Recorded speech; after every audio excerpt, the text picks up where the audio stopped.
আসসালামু আলাইকুম ওরহমতুল্লাহি ওয়াবারকাতু। প্রিয় দর্শক, আপনাদের স্বাগতম বিসমিল্লাহ হোমিও শিফা ইউটিউব চ্যানেলে। আপনাদের সেবায় নিয়োজিত আমি ডাক্তার সাইফুদ্দিন মিলন।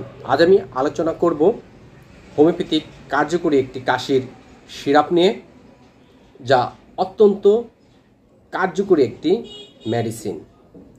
এ সম্পর্কে বিস্তারিত আলোচনার পূর্বে যারা এখনও পর্যন্ত আমার চ্যানেলটি সাবস্ক্রাইব করেননি, অবশ্যই সাবস্ক্রাইব করবেন, লাইক করবেন, শেয়ার করবেন। কোনো কিছু জানার বা বলার থাকলে কমেন্টস করে আমাকে জানাবেন। কফ বা কাশি নিজে কোনো রোগ নয়, এটি অন্য রোগের উপসর্গস্বরূপ। সাধারণত কফ কাশি হয়ে থাকে ঠান্ডাজনিত কারণে। অনেকে ঠান্ডা পানি খেয়ে ফেলছেন, তার দরুনও এই ঠান্ডা বসে যেয়ে আপনার কাশি হতে পারে। আবহাওয়ার কারণে যখন ঋতু পরিবর্তন হয়, মাত্রাতিরিক্ত গরমেও ঠান্ডা গরমেও ঘাম বসে যেও আপনার কাশি হতে পারে। শীতকালে শীতের কুয়াশা থেকে আপনার নিঃশ্বাসের সাথে সেটি আপনার ফুসফুসে জমা হয়েও আপনার কফ বা ঠান্ডা লেগে এই কাশি হতে পারে। কাশি, এই কফ বা হুপিং কাশি যে কোনো বয়সে যে কারোরই হতে পারে। সাধারণত একটু বয়স্ক লোকদেরই হয়ে থাকে। এছাড়া ফুলের রেণু, রাস্তাঘাটের ধুলাবাড়ি থেকে বা ডাস্ট অ্যালার্জি, অনেকের মাত্রাতিরিক্ত ডাস্ট অ্যালার্জি থাকে, ফুড অ্যালার্জি থাকে, তার ফলস্বরূপও আপনার কাশি হতে পারে। এছাড়া ব্রঙ্কাইটিস বা শ্বাসকষ্ট, অ্যাজমা বা হাঁপানি, অনেকে মাত্রাতিরিক্ত ধূমপান করে থাকেন, ধূমপানজনিত এই কাশি হতে পারে। ফুলের রেণু, গৃহপালিত পশু পাখির স্পর্শে, শিল্প কারখানার কেমিক্যাল, ঠান্ডা বাতাস এবং মাত্রাতিরিক্ত পরিশ্রমের ফলে ক্লান্ত হয়েও আপনার কাশি হতে পারে। পারিবারিক ইতিহাস বা জেনেটিক্যাল প্রবলেম, বংশে যদি কারো অ্যাজমা, ব্রঙ্কাইটিস এই জাতীয় কোনো রোগ থেকে থাকে, তাদের ক্ষেত্রেও এই কাশি সমস্যা দেখা দিয়ে থাকে।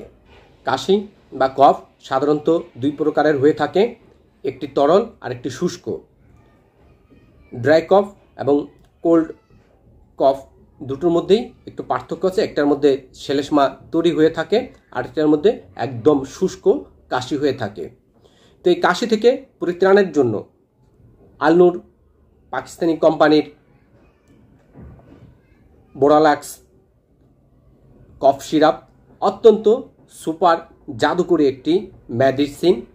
ঊর্ধ্ব শ্বাসনালীর সমস্যাজনিত সমস্যা, শ্বাসনালীতে ভাইরাসজনিত সমস্যার কারণে মাত্রাতিরিক্ত কাশি, নতুন পুরাতন যে প্রকার কাশি আপনার থাকুক না কেন, তা থেকে পরিত্রাণের জন্য এই বোরালাক্স কফ সিরাপটি অত্যন্ত জাদুকরী একটি মেডিসিন। নতুন এবং পুরাতন বায়ুনালীর বা শ্বাসনালীর প্রদাহ, অনেক সময় শ্বাসনালী শুরু হয়ে যায় এবং অনেক সময় শ্বাসনালীর সংক্রমণের কারণে ওটি প্রদাহিত হয়ে ফুলে যেয়ে থাকে। দুই কারণেই আপনার এই কফ বা মাত্রাতিরিক্ত কাশি হয়ে থাকে। হুপিং কফ, অ্যাজমা, ধূমপানকারীদের কাশি, হাঁপানি, নিউমোনিয়াজনিত কাশি, অনেক বাচ্চাদের বুকের মধ্যে গরদ গরদ শব্দ হয়ে থেকে বুকে ব্যথা, ছোট কিংবা বড়, যাদেরই বেশ খুব জটিলতর কাশিতে ভুগতেছে, বুকের কফটি বাহিরে আসতেছে না, তাদের জন্য অত্যন্ত জাদুকরী একটি মেডিসিন বোরালাক্স আলনুর কোম্পানির এই কফ সিরাপটি। হাঁপানি, শ্বাসকষ্ট, বুকে ব্যথা, শ্বাস নিতে খুব কষ্ট হয়, দম সে নিতেই পারে না, কাশতে কাশতে অজ্ঞান অবস্থার মতন পরিস্থিতি হয়। ছোট কিংবা বড়, যারা কাশতে কাশতে খুবই ক্লান্ত, তাদের জন্য এই আলনুর কোম্পানির বোরালাক্স কফ সিরাপ অত্যন্ত জাদুকরী একটি ঔষধ। শুকনো ও কফযুক্ত কাশি, কাশতে কাশতে দম বন্ধ হয়ে যাওয়া, কফ কিছুতেই নিঃসরণ হয় না বা বের হয় না, তাদের জন্য এই আলনুর কোম্পানির বোরালাক্স কফ সিরাপটি বেশ কার্যকর। রাইনো ল্যারিঙ্গোফ্যানজাইটিস, ক্রুপ কফ, কাশতে কাশতে আপনি দম নিতে পারেন না, খুবই ক্লান্ত, ছোটো কিংবা বড় বাচ্চা একবারে মরার মতন পড়ে থাকে, দম বন্ধ হওয়ার উপক্রম, সেক্ষেত্রেও এই বোরালাক্স সিরাপটি বেশ জাদুকরি কাজ করে। ব্রঙ্কাইটিস এবং হোপিং কাশির সকল ক্ষেত্রে এই বোরোল্যাক্স ওষুধটি দারুণ কার্যকরী একটি মেডিসিন।